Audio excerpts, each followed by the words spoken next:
At yun ang gusto niya. Gusto niyang umuwi. Sinabi ko din sa kanya yon pa. Sabi ko, yung kagustuhan mo na umuwi, yan din yung katapusan ng buhay mo. Magiging Ninoy Aquino Jr. ka. At sinabi niya sa akin, sabi niya, kung ganyan ang kapalaran ko, then so be it.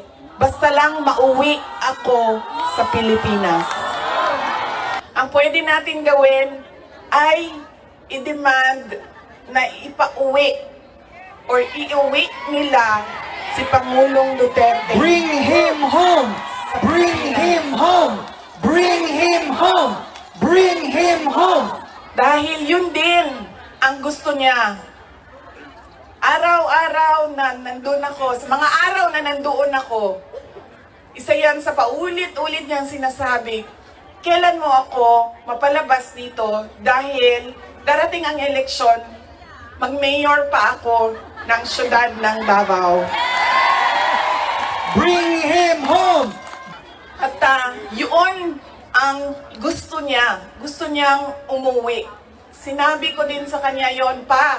Sabi ko, yung kagustuhan mo na umuwi, yan din yung katapusan ng buhay mo. Magiging Ninoy Aquino Jr. ka.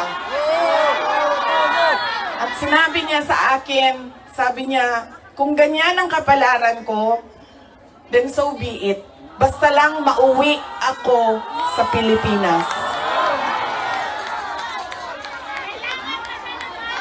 Kaya, meron man akong worry para sa kanyang safety and security, pero lagi niyang inuulit-ulit talaga, ibalik niyo ako sa Pilipinas.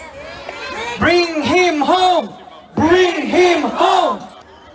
Nagtatanong marami, ano bang pwede magawa? Huwag natin tigilan ang panawagan sa gobyerno natin sa Pilipinas at sa lahat ng gobyerno na nakikinig at dito sa ICC na ipaalam sa kanila na mali ang ginawa kay Pangulong Rodrigo Duterte.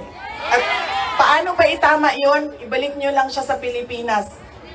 Ituloy nyo lang yung kaso, walang problema. Ibalik nyo lang siya. Bring him home! Bring